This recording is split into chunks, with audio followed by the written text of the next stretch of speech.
어디든 누구든 부르면 달려가는 택시가 드디어 왔습니다. 여기는 어디? 러시아 하고도 블라디보스토크. 러시아의 극동 군사기지이자 시베리아 횡단철도의 출발과 도착점인 블라디보스토크. 역사적으로 러시아의 태평양 진출에 큰 문호 역할을 해온 곳인데요. 오늘날 이 도시는 동북아시아의 경제 지도를 바꿀 북방 경제협력의 중심지로 급부상하고 있습니다. 블라디보스토크에 불고 있는 거대한 변화의 바람, 시시콜콜 택시가 생생하게 전해드립니다. 자, 진짜로 왔네요, 저희가. 그러게 저희가 온다고 했지요. 여러분들 진짜 저희가 왔습니다.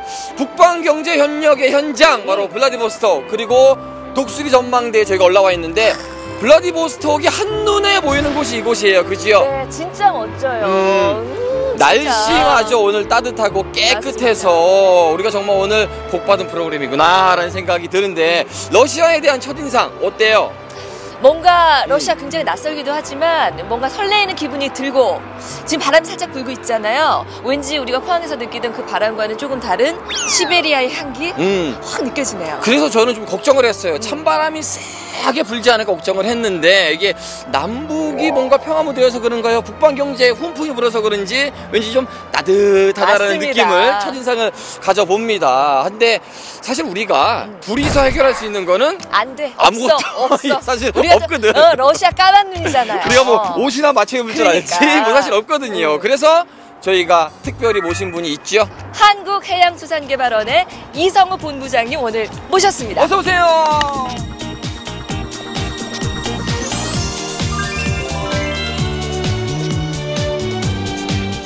반갑습니다. 저희가 이 북방 경제를 이야기하고 블라디보스토크 러시아에 대한 이해의 길잡이가 돼주실 분이거든요. 예. 일단 저희가 지금 블라디보스토크 하면 책에서는 많이 봤잖아요. 역사책에서나 봤지 잘 몰라요. 그러게. 이 블라디보스토크에 대한 소개부터 일단 한번 해주세요. 종교 그리고 군사적인 의미에서 러시아가 개척한 도시입니다. 그래서 1970년대, 80년대까지는 군사도시로서 외부에 개방이 되지 않고 있었는데, 지금 와서 경제 중심지로 지금 성장하고 있는 곳이고, 환동의 지역, 포항이라든가 이 지역에 있는 도시들하고 교류를 위한 아주 적합한 도시로서 지금 부상하고 있습니다. 사실 러시아 하면은 느껴지는 뭔가 강인함이 있고, 블라디보스토크라고 하면 느껴지는 군사기지로서의 느낌이 있었는데, 네네. 실제로 와서 느껴보니까 굉장히 좀 따뜻하고 친절한 느낌이 많이 나거든요. 맞습니다. 이것도 요즘 세상이 변함과 동시에 좀 변해가는 과정인가요? 네, 그렇게 보이거든요.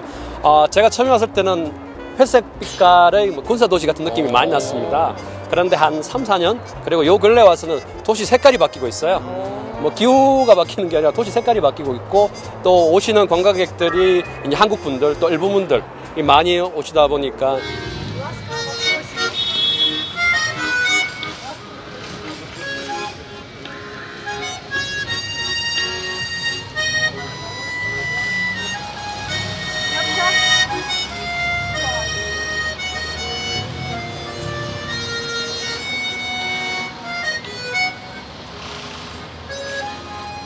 도시가 생동감도 넘치고, 이제 건축물도 지금 많이 올라가고 그런 상황이 같습니다. 네.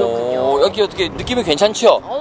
너무 괜찮아요. 일로 오는 게 아니라 여행으로도 오겠어요? 어떻겠어요? 또 올 거예요. 누구랑? 너랑. 나 데리고 와요. 좋다. 특집 시시콜콜 택시 인 블라디보스토크 지금 출발합니다.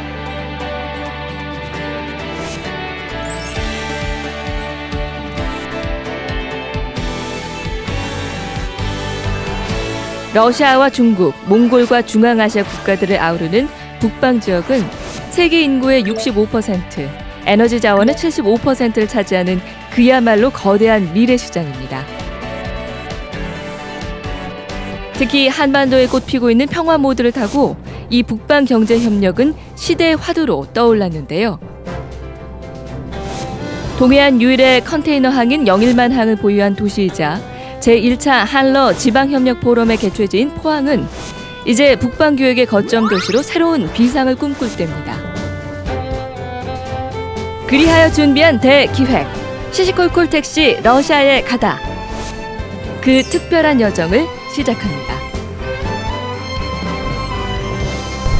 전망대에서 내려와서 이렇게 또 시내를 딱 돌다 보니까 이 느낌이 또 다른 느낌이 드네요. 그러니까요. 그죠. 오른쪽으로 딱 보니까 이제 바닷가하고 이게 블라디보스토크 항구가 딱 보이는데 바닷가를 끼고 도는 거는 또 우리 포항하고 굉장히 닮은 것도 같아요. 너무 비슷하죠. 네, 그죠. 느낌이 우리 포항과 블라디보스토크에 닮은 점도 좀 많을 것 같아요, 본부장님.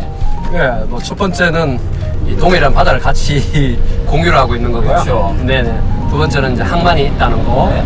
세 번째는 이제 산업이자 교육도시라는 거. 뭐 그 정도가 이제 닮았고요. 그 얘기가 제일 중요한 것 같아요. 우리의 동해, 한 동해를 끼고 있는 블라디보스토크의 항구와 우리 포항의 영일만 항이 연결이 된다. 네네. 여기 정기적으로 화물이 왔다 갔다 한다. 네네. 이런 기대감이 벌써부터 있거든요. 네네. 어떤 가치들을 나올 수가 있을까요? 역할들을 기대할 수 있을까요, 저희가? 지금 저 포항에서 제일 잘하고 있는 게 뭡니까? 제조업, 철강? 그렇죠. 예. 그런 부분이죠. 근데 그 철강석이 어디서 올까요? 수입을 하겠죠? 네. 지금 아마 우리 대부분 이제 호주라든가 동남아 쪽에서 철강석을 수입하는 걸로 알고 있습니다. 물론 석탄 같은 것도 그렇고요. 근데 전 세계에서 가장 많은 철강석과 석탄을 보유한 나라 중에 하나가 러시아입니다. 그리고 호주보다 러시아가 훨씬 가깝죠. 가깝고. 네. 네네. 그러니까 당연히 여기서 싼 짧은 시간에 그 원자재를 가지고 오고 반대로 우리 포항은 그걸 이제 생산하는 기지로서 역할을 하게 되면 서로 누이 좋고 매우 좋은 그런 어떤 역할이 가능할 거라고 생각되는데요. 얼마나 가깝고 얼마나 싸질까요? 글쎄요, 우선 100km 가면은 호주까지 가는데 보통 한 15일에서 20일 정도 걸릴 겁니다. 예. 근데 여기 오는데 한 이틀이면 오거든요. 와. 그러면 그만큼이 돈이라고 볼 수가 있겠죠. 그러니까 우리가 지금 프로그램 택시잖아요. 네네. 그러니까 블라디보스토크는 기본 요금인 거야. 그렇죠. 그렇지. 한 방에 아는 거야, 기본 요금 내고. 그렇죠. 근데 이게 호주나 이런 데는 할증이 붙어요. 맞아요. 그렇죠. 지금 얼어. 맞습니다. 이게 단순 계산이 되네요, 바로. 아니, 그럼 주고받고 하는 물건들도 굉장히 많을 거 아니에요? 그렇죠. 철강석뿐만이 아니라 어떤 것들도 또 우리가 막 받아볼 수 있을까요? 우리가 수입하는 것들의 대부분이라고 보시면 될 것 같습니다. 목재 같은 것들, 또 우리는 나무를 빌 수 없잖아요. 예. 나무도 적고 여기는 나무들이 널려 있습니다. 그러니까 이 목재, 또 이 목재만 나오는 게 아니라 이 목재가 부서지면서 나오는 부산물들이 있습니다. 네. 이것들을 연료로 많이 사용하거든요. 그런 이제 우리가 우드칩, 우드 팔렛이라고 그러는데 말하자면 목재 부산물입니다. 이것들을 발전소에 쓰기도 하고요. 그 다음에 여러분들이 좋아하는 수산물. 나왔다. 이거 기다렸어요, 이거. 킹크랩. 여자분들은 이제 킹크랩이고 남자분들은 이제 명태겠죠. 해장국 우리가 먹는 뭐 대구라든가 뭐 명태 이런 생태탕 같은 것들을 그거의 거의 90% 95% 이상을 다 여기 러시아 블라디보스토크를 통해서 수입을 하고 있습니다. 그러니까 북방 경제를 널하기 전에 킹크랩 값 싸져요? 싸질 수 그래야 있죠. 돼요. 수입을 많이 하게 되고 서로 주고받을 게 많아지면은 싸지게 될 거고요. 또 한 가지는 믿을 수 있게 되겠죠. 왜냐하면 우리나라 기업들이 여기 특히 포항 기업들이 여기 블라디보스토크에 진출하게 되면 러시아 사람들이 생산하는 것보다는 우리나라 사람들이 생산해서 가공하는 게 훨씬 더 믿음이 가죠. 그런 것들을 이제 우리가 수입을 하게 되면 같은 가격이라도 좀 더 좋은 걸 먹을 수 있을 거고요. 그리고 또 싸게 또 효율화시켜서 물류에서 이제 새는 비용 같은 것도 이제 줄일 수 있으니까 더욱더 우리한테 이익이 되고 그 기회를 포항이 먼저 잡으면 훨씬 더 좋은 장사가 되겠죠. 네.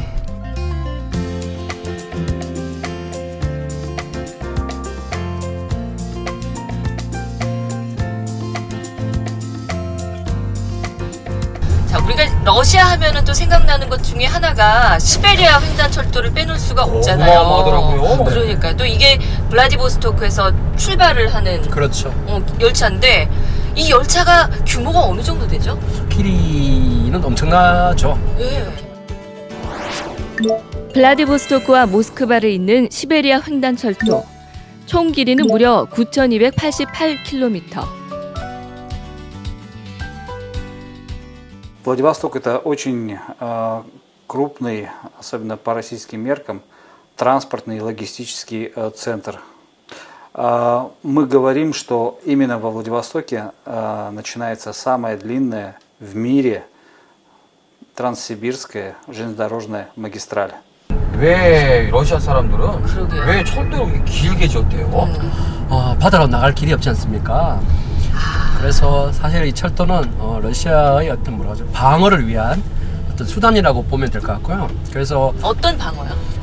외세가 침략을 했을 때 자국을 지키기 위해서. 그래서 러시아가 철도를 만들 때 다른 나라와 다르게 그러니까 이 궤도의 크기를, 넓이를 네. 넓게 했어요. 왜냐하면 그게 안 맞으면 군수 물자가 공급이 되지 않지 않습니까? 아니면 시간을 지연을 시키겠죠. 그래서 그 이유로 이렇게 궤도를 넓게 만들었고요. 그다음에 이게 철도가 한꺼번에 만들어진 게 아니라 러시아가 유럽에서 이 아시아 지역으로 개척을 해나가면서 뭐 1년에 뭐 100km, 50km씩 이렇게 계속 넓혀 나가면서 지금 이 끝인 이 블라디보스토크까지 온 겁니다. 아까 내가 여기가 뭐 시작점이라 그랬는데 네. 끝점이자 또 시작점인 게 이제 블라디보스토크이죠. 저는 잘 이해가 안 돼요. 그러면은 바다가 없어서 철도를 짓는다는 얘기예요? 물건이 이게 오고 가야지만 이게 번성하지 않습니까? 네. 사람도 오고 가고. 근데 이 남쪽으로 따뜻한 바다로 나올 수 있는 길이 없지 않습니까? 그래서 예전에 왜 그 아프가니스탄이니 남쪽 나라들하고 러시아가 싸운 적이 많은데 그게 뭐냐면 그 남쪽 바다를 얻기 위해서 러시아가 밀고 내려오다가 싸움이 난 거거든요.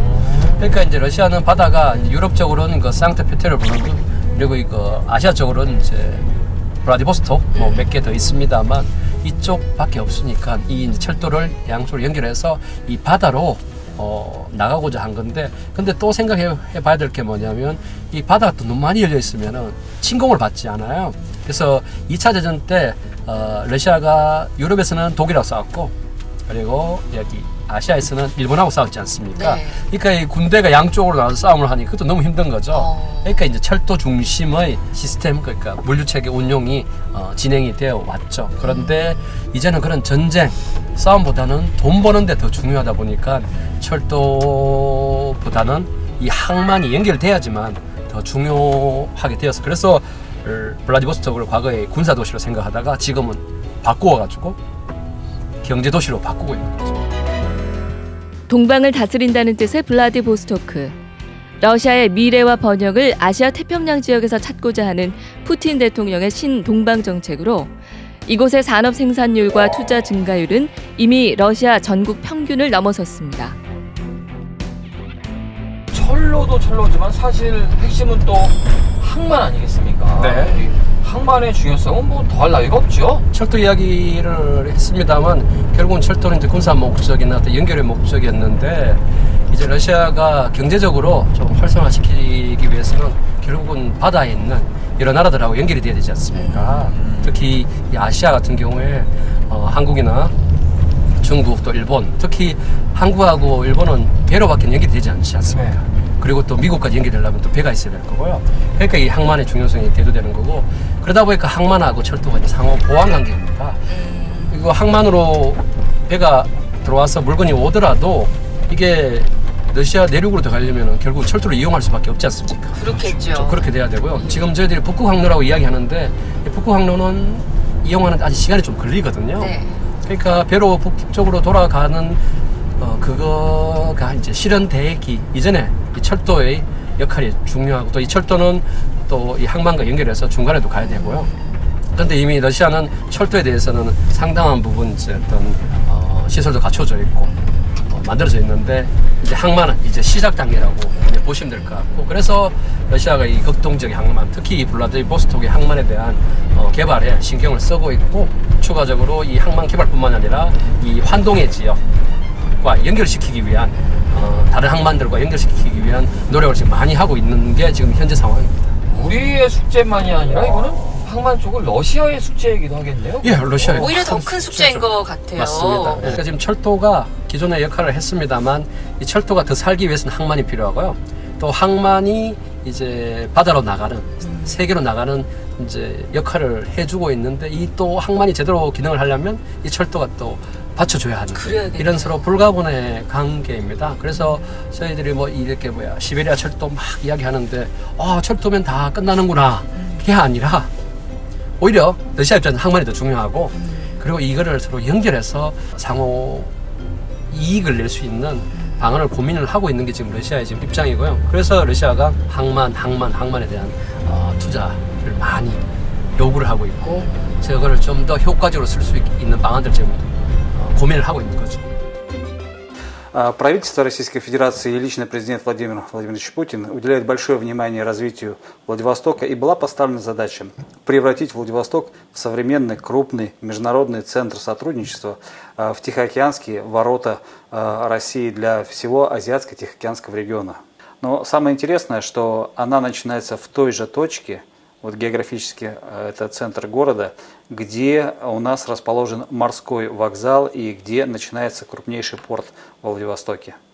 Ну а если говорить на уровне больших проектов, то, конечно, очень здорово, что у нас есть и железная дорога, и порт, потому что таким образом транзитные грузы из Республики Корея, из Японии, из Китая через порт Владивостока могут попадать затем на Транссибирскую магистраль и отправляться в Москву, Санкт-Петербург или в другие европейские города.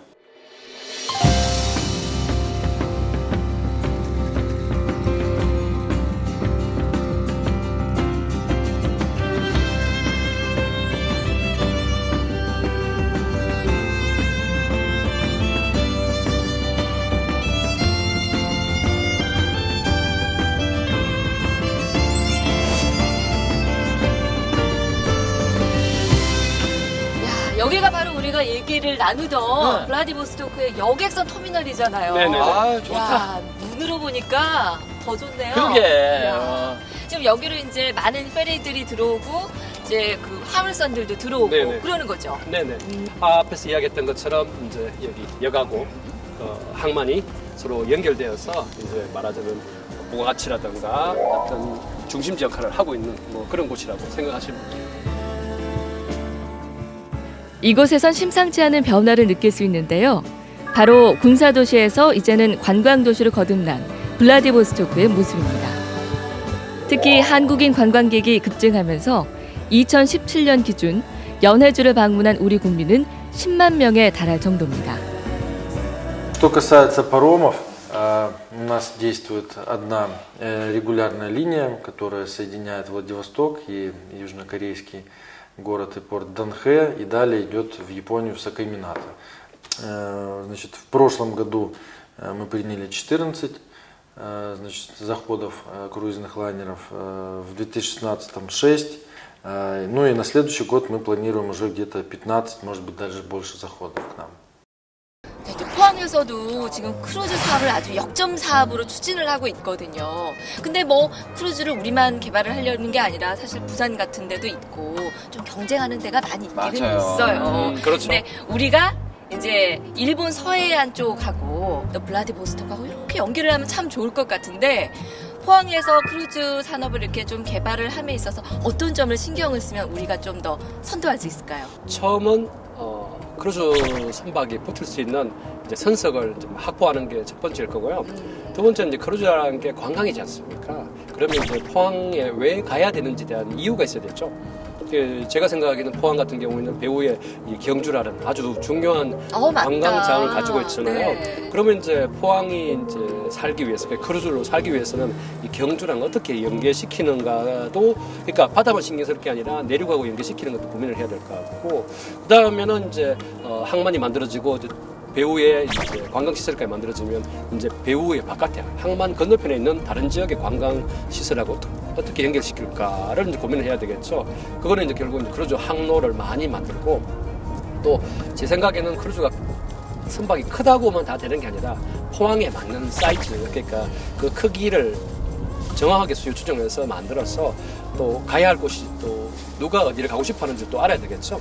예를 들어서 이제 경주를 보고 온 사람들이 뭐 강원도를 가고 싶어 한다든지, 아니면 북한에 가고 싶어 한다든지, 아니면 블라디보스토크를 떠나가지고 저기 캄차크나 아니면 그 위쪽에 있는 북극 지역까지 가고 싶어 한다든지, 뭐 이런 식의 이제 수요를 잘 추정을 해서 거기에 맞는 맞춤형 크루즈 항로라든가 크루즈 선박을 만드는 게 지금 포항이 해야 될 숙제가 아닌가 생각합니다.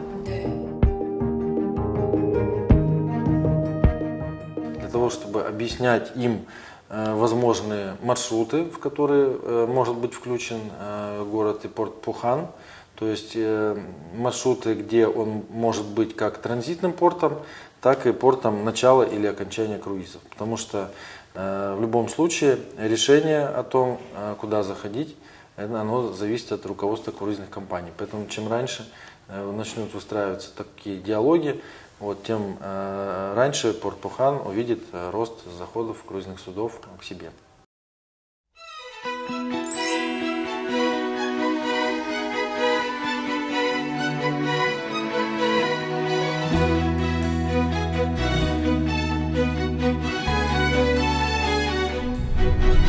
철도도 그렇고요. 네. 항만도 그렇고 직접 눈으로 또 보니까 더 가까워지고 친숙해진 느낌이 든다. 맞습니다. 그렇죠. 그럼 이제 우리가 이 러시아 블라디보스톡에 대해서 조금 더 알아보려면 본부장님 어디로 가면 좋을까요, 이번에?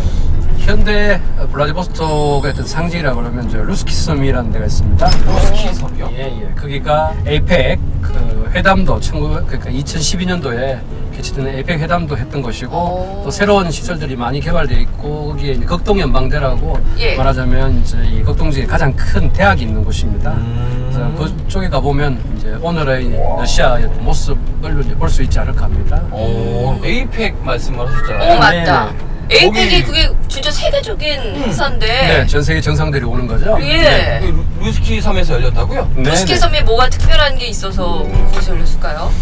루스키 섬이 특별한 게 아니라 러시아가 이 블라디보스톡을 경제적인 중심지로 만들기 위한 어떤 선언을 하기 위해서 그리고 또 이 러시아 또 극동 지역을 마케팅을 하기 위해서 세계 정상들을 거기에다 이제 모은 거죠. 그 대신 지금 이게 이제 블라디보스톡이 아름답긴 합니다만 시설이 열악해요. 작고 규모도 잘 안 되고. 그러니까 그 지역에다가 현대적인 이제 그 회의장 시설을 지어가지고 에이펙 회의를 하고 그 이후에는 이제 대학으로 활용하는 이런 방식으로 이제 루스키 섬을 개발을 했습니다.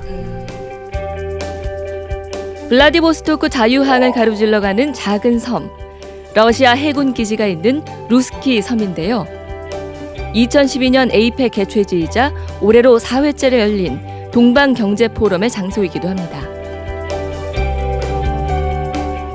Века, чтобы построили мост, который соединяет берега бухты Золотой Рог.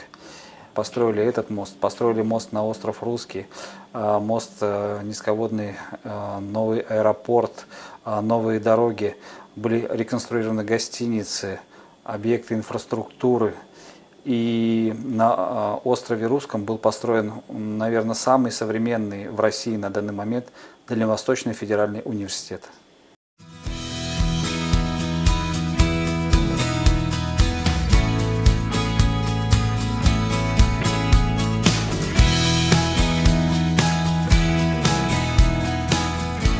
포항에서도 이제 좀 있으면은 그런 또 큰 행사가 또 열리잖아요, 영석 씨.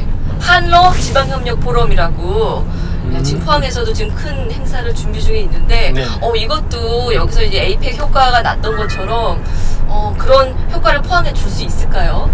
뭐 차술에 뭐 배가 부를 수는 없겠지만은 그래도 그런 식의 이제 세계 정상급에 있는 어떤 아니면 이 지역에 관계된 지도자들이 모이게 되면은 큰 효과가 있을 수 있고 또 그걸 통해서 이제 포항이 도약할 수 있는 뭐 처음의 어떤 디딤돌 그런 형태로 이제 발전시키는 계기로 만들 수가 있겠죠.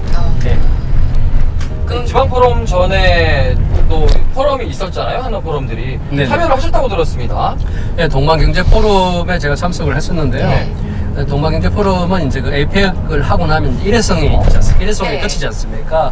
그래서 이제 러시아 정부에서 이 지역을 지속적으로 전 세계인들한테 이제 세일즈 판매를 하기 위해서 이 블라디보스톡에서 매년 9월경에 행사를 합니다. 그래서 작년에는 저희 대통령께서 오셨고요. 이제 올해는 이제 총리께서 오셨죠. 이제 그걸 통해서 계속 이제 세일즈를 하고 있는데 우리 포항도 유사한 행사를 개최를 하면 지속성 있고 연속성 있게 개최를 해서 네임 밸류를 그러니까 마케팅의 어떤 상징적인 의미로 이끌어 가야 할 필요가 있을 것 같습니다.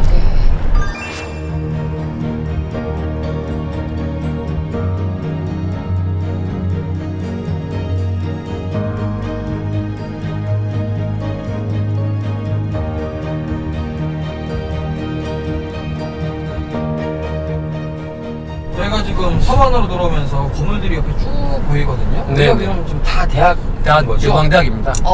이제 연방대학교 본관에 도사한 겁니다. 저 야. 왼쪽에 지금 보이는 저기 은색 건물이 본관입니다. 이 연방대학이 우리나라로 치면은 대학 몇 개 정도 규모가 되는 건가요? 학교 크기로 따지면 한 우리나라 제일 큰 학교가 이제 아마 서울대가 네. 1, 2에 들어갈 겁니다. 네. 면적으로. 그렇죠. 그거 한 3개? 서울대도 진짜 캠퍼스가 큰데. 네, 아마 100만 평 넘을 텐데 네. 그거보다 훨씬 높습니다.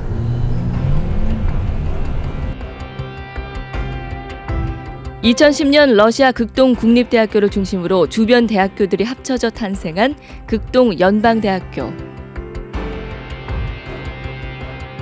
2012년 에이펙 정상회담장이자 동방경제포럼 개최 장소로서 그야말로 블라디보스토크의 변화가 시작된 곳이라고 할 수 있는데요. 명실공히 러시아 가운데 최대 규모를 자랑하는 극동 연방대학교는 특히 세계 최초의 한국어 학과가 세워진 해외 대학교로 우리와도 인연이 깊은 곳입니다.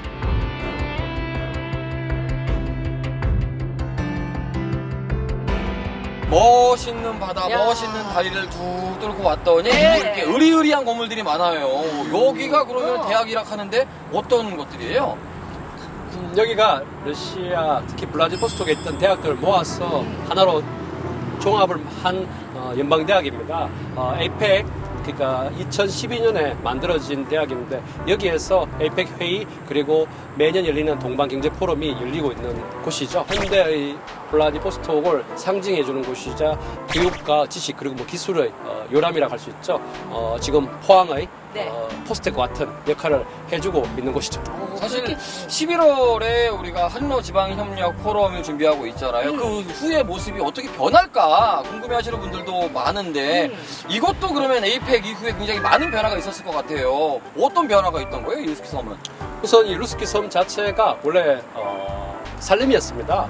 이 산림을 새로 현대시설 학교가 들어오게 됐고요.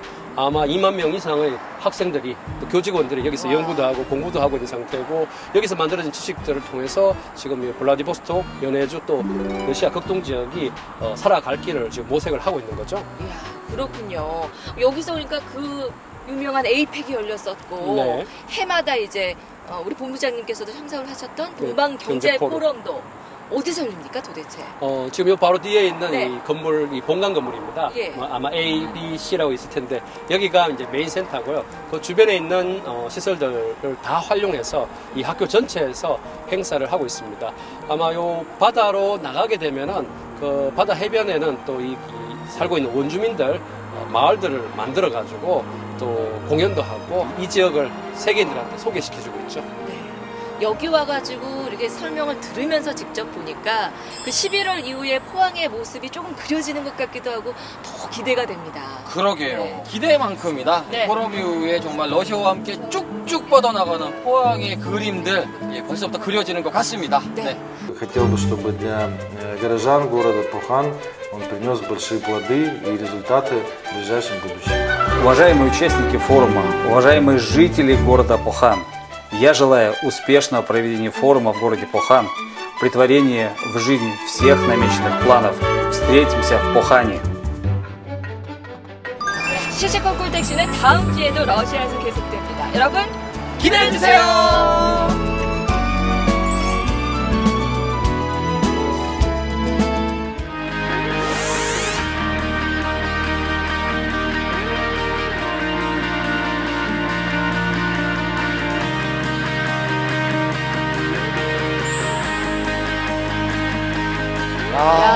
정말 탁 트인다라는 말이 딱 맞는 것 같아요. 앞쪽 보시면 동해 바다로 나가는 길이고요. 이쪽이 다 동해 바다라는 거죠.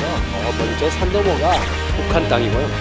저 기차가 지금 북한이네요. 기차 가고 있네요. 네네네. 어디로 가고 있는 거죠? 직진을 하면 북한으로 가는 거고요. 저기서 우측으로 가면은 중국으로 가는 겁니다. 네, 소모양 보이시죠? 네. 여기가 이제 몇 명의 러시아분께서 모여가지고 훈련을 하고 의지를 모으기 위해서 반지를 하는 것입니다. 손가락을 잘랐다는 거죠.